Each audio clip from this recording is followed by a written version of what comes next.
Hello everyone, and welcome to my art history presentation. Today we are exploring Chapter 3 from Gardner's Art Through the Ages, Egypt.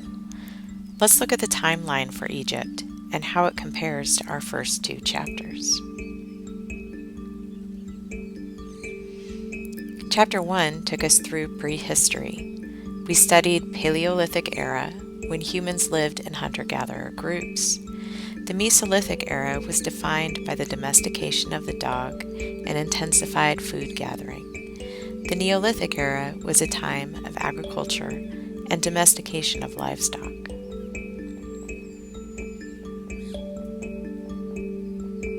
Chapter 2 begins in the Neolithic era with the Sumerians, who formed complex city-states and began recording communication with writing in the form of cuneiform. We studied the rise and fall of civilizations up to the time when Mesopotamia and Prussia are absorbed into the Greco-Roman world after conquest by Alexander the Great.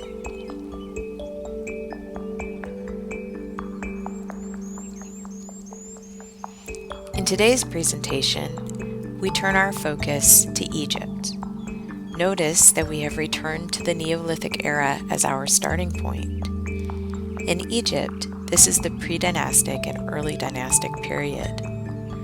Next comes the Old Kingdom, followed by the Middle Kingdom, New Kingdom, and ending with the first millennium BCE, when Egypt is taken over by Kushite kings of Nubia, and after 332 BCE, Alexander the Great and his Greek successors. The chapter ends in 30 BCE, when Egypt became a province of the Roman Empire.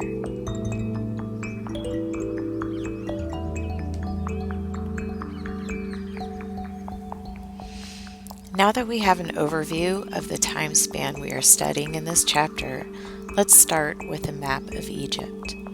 The lands surrounding the Nile River are a fertile region surrounded by desert.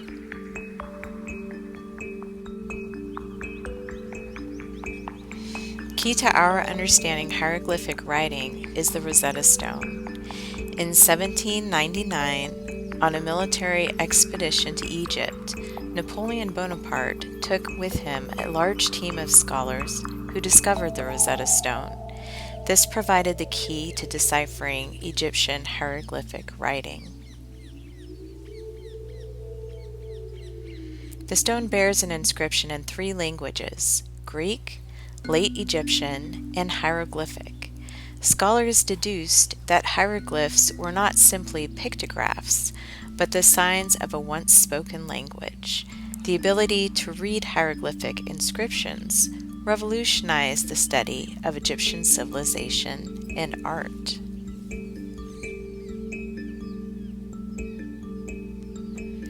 This chapter begins in the pre-dynastic period with a study of the palette of King Narmer. The palette is an object used to prepare eye makeup, which Egyptian men and women used to protect their eyes against the glare of the sun and for fashion. Egyptologists debate exactly what events are depicted on the palette, but the scenes probably recorded selected events that took place during the unification of kingdoms of Upper and Lower Egypt. It is one of the earliest examples of the formula for figure representation that characterized Egyptian art for 3,000 years. Standard pictorial conventions are, in a nutshell, how a civilization like the Egyptians regularly depicted things like people or events. Some standard pictorial conventions that we see in the palette of Narmer are hierarchy of scale, where the king is depicted larger than the other figures to show his importance, and composite view, which combines a frontal view and a profile view in one figure. Notice how the king's shoulders are squared to the viewer, as if he is facing forward, while his feet and face are shown in profile.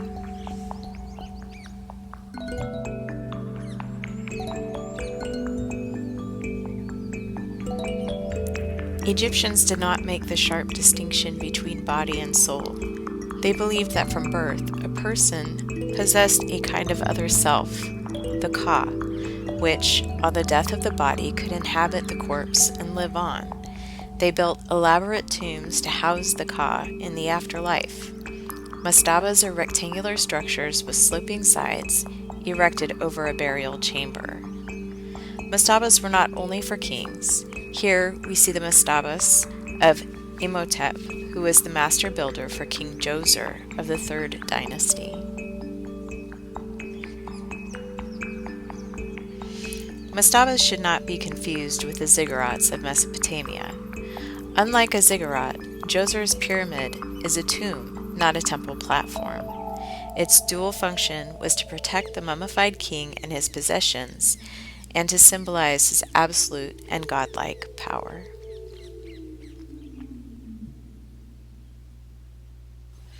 The Old Kingdom is the first of the 3 great periods of Egyptian history, called the Old, Middle, and New Kingdoms. The pyramids at Giza are examples of Old Kingdom architecture. They were constructed over the course of 75 years to serve as tombs for Khufu, Khafre, Menkaure. The pyramids are symbols of the sun's rays as a ladder that the god king uses to ascend to the heavens. While the pyramids were primarily constructed of limestone, the Great Sphinx is constructed of sandstone. It is a composite animal. That is to say, it has both human and animal parts. It depicts a lion's body with a human head, symbolizing the combination of human intelligence with the strength of a lion. It likely portrays one of the kings.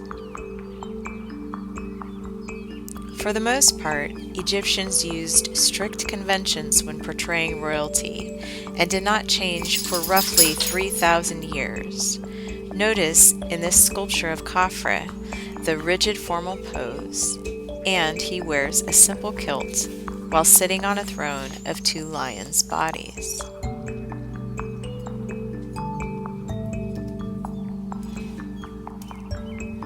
Standing poses often followed a similar formula or convention.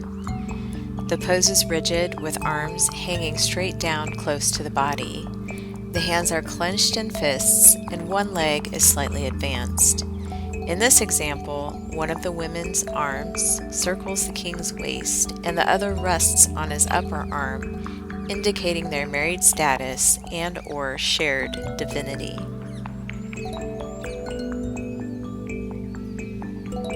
However, representations of non-royal persons were more relaxed and natural. Take, for example, this sculpture of the seated scribe. Signs of his age are evidenced in sagging chest muscles and a protruding belly. A soft body attested to the comfortable life of a relatively high position in society.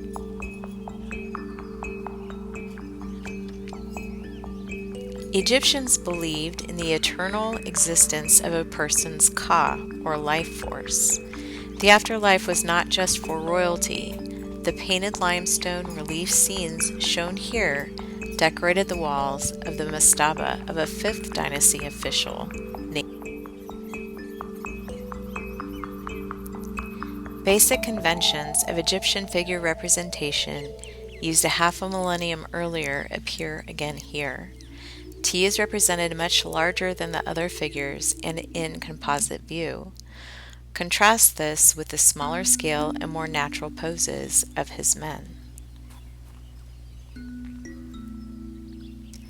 About 2150 BCE, there was a period of civil unrest and near anarchy.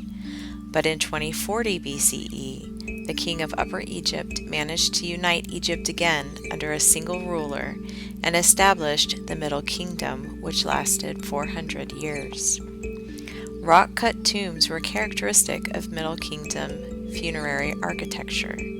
Some of the best preserved Middle Kingdom tombs are those of local officials at Beni Hassan.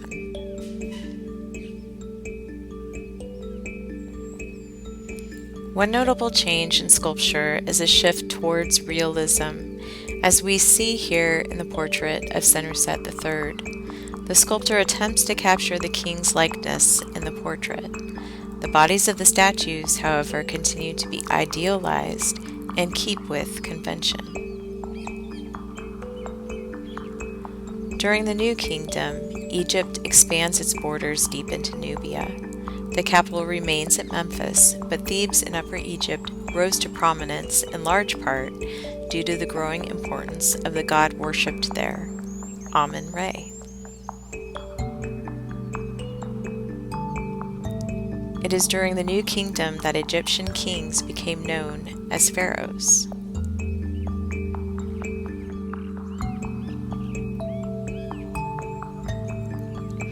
Hatshepsut is the first great female monarch whose name has been recorded. As pharaoh for 2 decades, Hatshepsut ruled what was then the most powerful and prosperous empire in the world. Her surviving portraits are of 2 types. In those carved before she had consolidated power, she appears as a woman with delicate features. In her later portraits, such as this one, she wears the costume of the male pharaohs, with royal headdress and kilt, and in some cases the false ceremonial beard. Inscriptions of this time refer to Hatshepsut as His Majesty.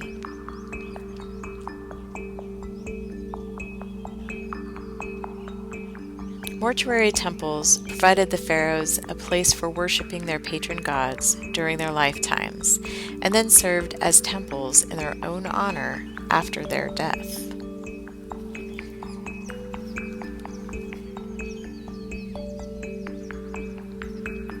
They were filled with portraits of the pharaoh kings. King Ramses II, Egypt's last great warrior pharaoh, proclaimed his greatness by placing 4 colossal images of himself on the temple facade.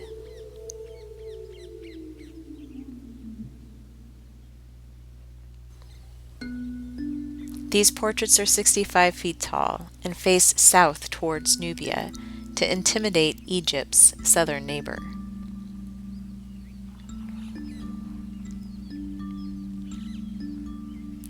Temples were often built by a series of kings. Each added to these sanctuaries until they reached gigantic size.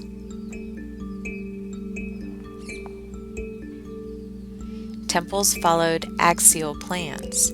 They were bilaterally symmetrical along a single axis that runs from an approaching avenue through a colonnaded court and hall, and then into a sanctuary.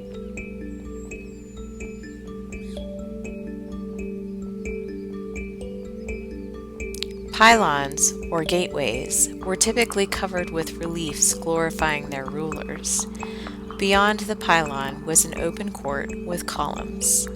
Next came the great hall into which only pharaohs and priests could enter.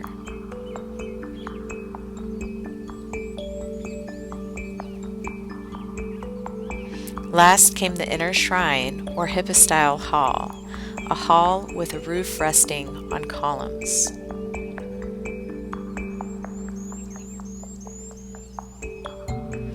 To admit light, the 2 central columns are taller, with openings enabling sunlight to enter. Clerestories were used as early as the Old Kingdom and are a significant Egyptian invention, playing a key role in the history of architecture.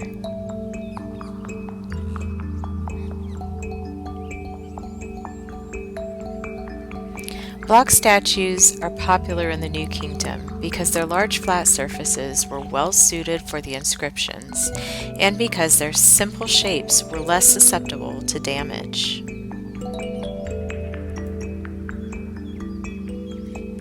This statue depicts Senenmut, Hatshepsut's chancellor and possible lover, with Hatshepsut's daughter seated on his lap. The work is one of many depicting Senenmut with the princess, which enhanced his stature through his association with the pharaoh's daughter and thus with Hatshepsut herself.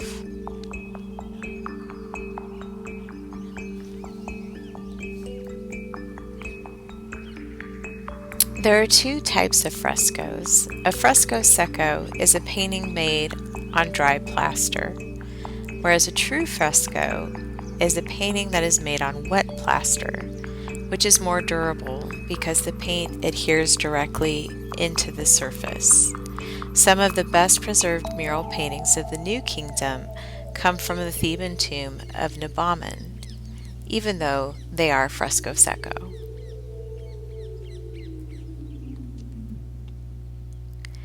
Hunting scenes reminded Egyptians of Horus, the son of Osiris, hunting down his father's murderer Seth, the god of disorder. Successful hunts were metaphors for triumphing over death and disorder, ensuring a happy existence in the afterlife.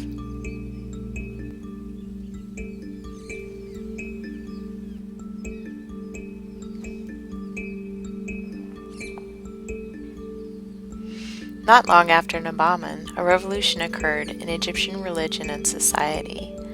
Akhenaten abandoned the worship of most of the Egyptian gods in favor of Aten, identified with the sun disk, whom the pharaoh declared to be the universal and only god. He moved his court downriver from Thebes to present-day Amarna.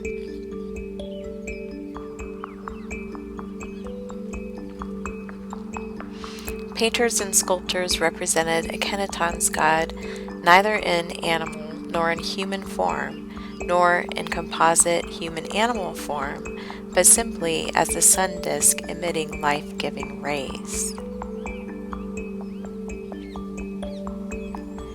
During this brief period, however, profound changes occurred in Egyptian art. In this colossal statue, we see an effeminate body, a long face with full lips and heavy-lidded eyes. The arms are weak, with a narrow waist, protruding belly, wide hips, and fatty thighs. This could be a deliberate artistic reaction against the established style. Akhenaten's brief religious revolution was soon undone.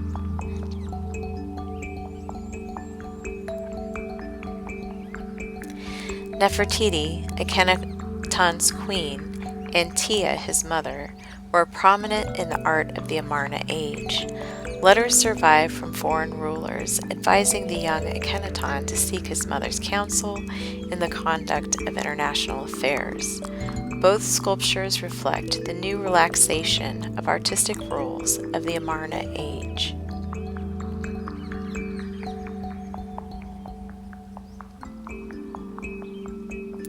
Tutankhamun ruled for a decade and died at the age of just 18. A relatively unimportant figure in Egyptian history, the public remembers him because his tomb was discovered largely intact, laden with sculpture, furniture, jewelry, and his mummy.